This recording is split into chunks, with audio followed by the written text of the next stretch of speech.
स्वागत है आप सभी का एजुकेशन वाला के यूट्यूब प्लेटफॉर्म पे। और आज हम लोग डिस्कस करने वाले हैं बिहार डीएलएड 15 अप्रैल शिफ्ट 2 के जो भी प्रश्न यहाँ पर पूछे गए हैं उन सभी के बारे में डिस्कस करने वाले हैं। वीडियो में शुरू से लेकर अंत तक बने रहिएगा।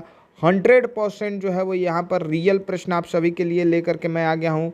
यही प्रश्न जो है वो 15 अप्रैल को सेकेंड शिफ्ट में पूछे गए हैं। जो भी स्टूडेंट 15 अप्रैल में सेकेंड शिफ्ट में यहाँ पर क्वेश्चन पेपर अटेम्प्ट किए हैं वो यहाँ पर जो है वो कमेंट सेक्शन के नीचे कमेंट करके बता सकते हैं कि यही प्रश्न परीक्षा में था कि नहीं था। चलिए शुरू करते हैं। पहला प्रश्न जो पूछा गया था कि पृथ्वी में तृतीय सम्मेलन जो है वो कब हुआ था, यानी कि पृथ्वी से संबंधित जो है वो तृतीय सम्मेलन कब हुआ था। तो ये जोहानसबर्ग में हुआ था। कहाँ हुआ था? जोहानसबर्ग के दक्षिण अफ्रीका में हुआ था 2002 में। पहला जो हुआ था ये ब्राज़ील में हुआ था, रियो डी जेनेरियो में। ठीक है, रियो डी जेनेरियो में हुआ था।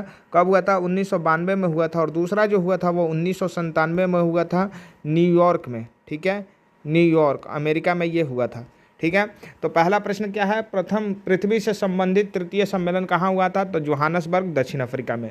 दूसरा है कि शरीर में भोजन का पाचन जो है वो कहाँ से शुरू होता है, यानी कि भोजन का जो पाचन है शरीर में वो कहाँ से शुरू हो जाता है। तो ये यहाँ पर आपको बता दें कि हम लोगों का जो मुँह है वहीं से भोजन का पाचन जो है वो शुरू हो जाता है। उसके बाद जो है वो आपका ट्रैकिया से होते हुए भोजन जो है वो आपकी छोटी आंत और बड़ी आंत में आपकी जाती है। तो ये सारा प्रक्रिया जो है यहाँ पर होता है। तो शरीर में भोजन का पाचन कहाँ से शुरू हो जाता है? तो मुंह से शुरू हो जाता है। नेक्स्ट है कि धातु की अभिक्रियाशीलता श्रृंखला में सबसे अधिक अभिक्रियाशील धातु कौन सा है? तो यहाँ पर आपका करेक्ट ऑप्शन हो जाएगा पोटेशियम। पोटेशियम जो है वो सबसे अभिक्रियाशील धातु है। नेक्स्ट है कि प्रथम विश्व युद्ध के कारण क्या थे? यहाँ पर जो प्रथम विश्व युद्ध था उसका कारण क्या है ये पूछा गया था। तो ये आप लोगों को क्वेश्चन जो है वो देख लेना है।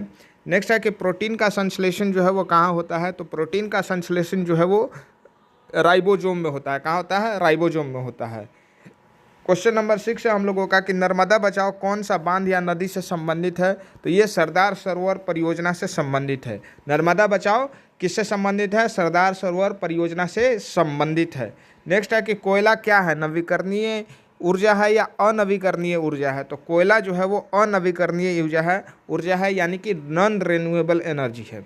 नेक्स्ट हम लोग बात करें कि इनमें से कौन जो है वो नवीकरणीय ऊर्जा नहीं है। तो ऑप्शन में आपका था जिसमें से कोयला, पेट्रोल और डीजल जो था वो यहाँ पर करेक्ट ऑप्शन था। ठीक है, क्वेश्चन नंबर 9 की अगर हम लोग बात करें तो लाल लिटमस पत्र जो है वो नीला हो जाता है तो इसका पीएच मान जो है वो क्या होता है? तो ये आपका क्षार हो जाता है।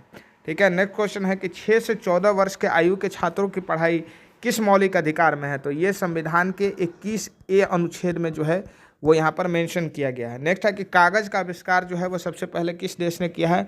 तो कागज़ का आविष्कार जो है वो सबसे पहले किसने किया है? चाइना ने किया है, चीन ने किया है।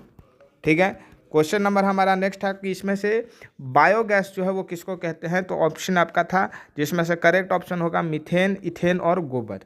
ठीक है, अलंकार से जो है वो बड़ी ही भारी मात्रा में आपकी परीक्षा में प्रश्न पूछे जाना है। तो जो भी स्टूडेंट है यहाँ पर अलंकार टॉपिक जो है वो आपके लिए मस्ट है। इसको कर करके आप जाइए।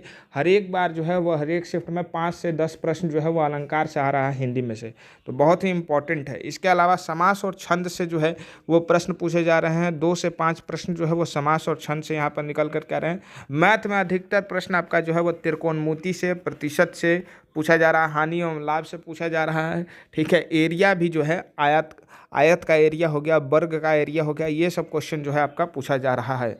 ठीक है, अगर हम लोग केमिस्ट्री में बात करें तो रासायनिक नाम जो है, केमिकल नेम जो है ये यहाँ पर पूछा जा रहा है। जैसे बेकिंग सोडा का केमिकल नेम क्या है, उस तरीके से। क्लास 10th लेवल का आपसे प्रश्न पूछा जा रहा है। ऐसा नहीं कि प्रश्न जो है वो बहुत ही हार्ड है।